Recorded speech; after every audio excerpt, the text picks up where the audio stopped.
Many advisors have ageing client books and are looking for ways to assist clients in the post-retirement phase. Here today to talk about the aged care advice offering for planners is Assyat David, Director of Aged Care Steps. Assyat, thanks for joining me. My pleasure. Now, why do you think that aged care advice is becoming such an important area of expertise for planners? Aged care is one of those areas which is becoming quite a big opportunity for advisors, and it's becoming an opportunity which they really can't afford to ignore anymore. And there are some key reasons behind that. First one is the ageing demographics. We've heard a lot about that. There's been lots in the media and all different places about what's happening with the ageing of the demographics. But just some interesting statistics. I'm a numbers person, so I always like statistics. One is, if you look at the proportion of people over the age of 65, which are the clients that would be primarily interested in aged care, currently it's about 15% of the population. In 40 years' time, it will be close to 25%. So that's like 1 in 4 people over the age of 65 in need of aged care. But the flip side of all that too is that when you think about someone who's over the age of 65, then the average number of years which they call disability years, so there's a certain number of years where they're non-disability years, so they're healthy, some where they've got some limited disability, and then they've got severe disability where they need some aged care support. So for a female, that's 5.8 years, and for a male, it's 3.7 years.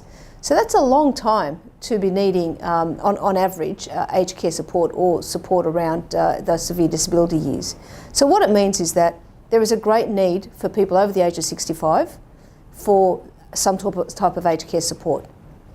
The other reason behind the growing demand is that when you think about the whole aged care process, it's quite complex for a lot of people.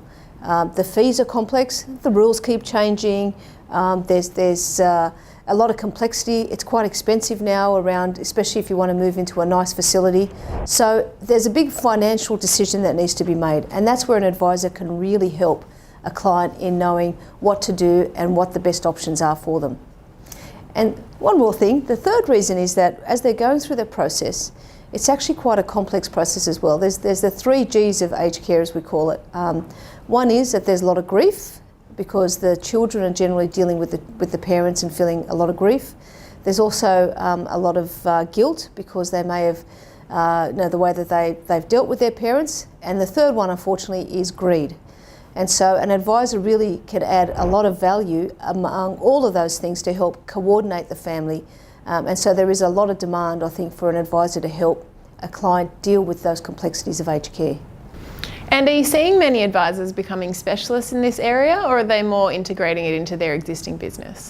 The key thing I think about aged care is that an advisor doesn't have to be a specialist in order for them to start to offer aged care services for their clients, as long as they've got the right support structure. And I think that's one issue that's actually stopping a lot of advisors from moving into this space. We're finding that there's probably a number of, probably 3 different ways that an advisor is operating in the aged care space.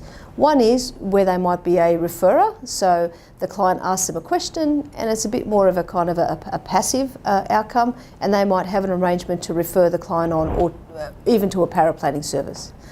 The second one is where they're offering as part of their broader aged care, as part of their broader advice proposition. So they're not necessarily specialists in aged care, but they definitely provide support in aged care. And then we are definitely seeing a much growing proportion of advisors who are specialising in aged care.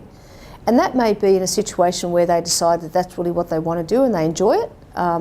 Or it could be that they're in an office of advisors and one advisor has been nominated as the aged care specialist, and there's another one who's an SMSF specialist and another one who's an insurance specialist. So we're definitely finding that there is a huge increase in demand for aged care because of all those reasons. And what are some of the common queries that you get from advisors in relation to aged care advice? Yeah, well, we get a number of different queries. The one of them is always perhaps a comment or a question, which is that it's all too hard. The rules are changing all the time. It's a very different type of advice proposition or advice delivery than normal advice, which is actually incorrect. Another one may be around how do you make money out of aged care, which is probably one of the biggest questions we get. Another one is around, is it all worthwhile? Another one is how do you figure out what the strategies are to actually deal with clients in aged care? And also, how do you actually determine what the value proposition is or the service levels that the advisors provide to their clients? But The important thing though among all of that is that, you know, one thing that we offer is we address all of those issues for advisors, and we do it in such a way that becomes a seamless process, an easier process for the advisors to actually be able to get up and running and offer aged care advice service to their clients. What would you say are some of the key components that advisors need to master in order to deliver quality aged care advice to clients? Yeah, look, there's probably a number of different things. The first thing would be that they need to first off figure out what their value is and what the level of service that they're providing. So as I mentioned earlier, there was the different levels of support or participation that an advisor can be involved with. So first they need to figure out where are they among those different options. The second thing is really to articulate what the value is that they provide to their clients. And the value has to be more than just financial. There's a lot of, it's a combination of financial as well as non-financial support. And a lot of emotional support, so, you know, especially when they're dealing with families like we mentioned. The other thing they also need is they need the proper training. So one of the big things is to make sure they've got proper accreditation training that covers not just the rules and the regulations, but also those other issues such as how do you deal with families as they're going through conflict? How do you position the value of what you do? How do you market the service? How do you actually put together a business plan or a marketing plan in relation to aged care services? So there needs to be a lot of, I think the first port of call is definitely being able to make sure that they've got proper training, and that helps them build the confidence that they know what they're doing, and they can talk to clients and feel that they'll be able to answer their queries and have that rapport with them.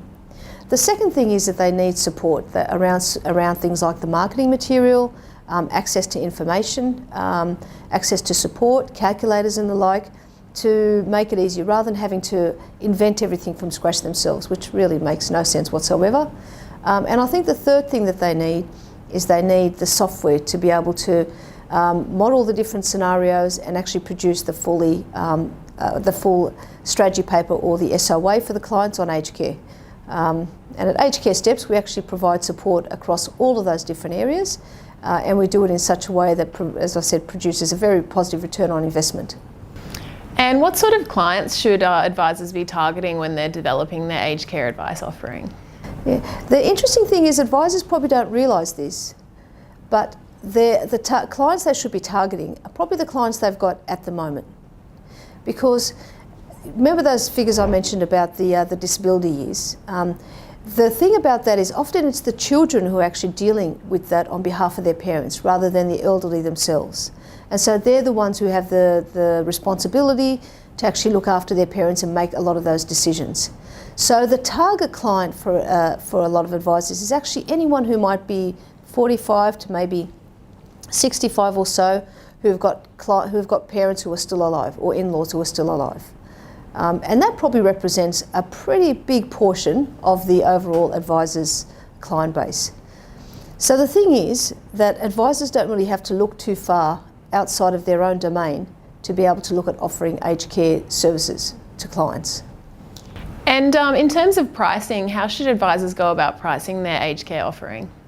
Yep. So with pricing, I think the first thing to determine is, before they get to that, is that they should look at providing pricing or determining what service that they're providing, and also articulating the value proposition. Because like anything else, you need to have the value proposition first, and that value proposition really needs to delve around things such as as I said, not just the financial benefits, but also the benefits around taking away a lot of the burden from the family, helping them take away some of the stress, helping them understand the different pathways that they've got and the options they've got available to them, to give the clients the confidence that they're making the right decisions.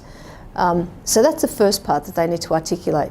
The second thing is when it comes to pricing, it is a fee-for-service arrangement, rather than, because there aren't that many products in relation to aged care, and unlike a lot of other kind of advice, advisors aren't necessarily providing a service for a portfolio and therefore charging a percentage of portfolio.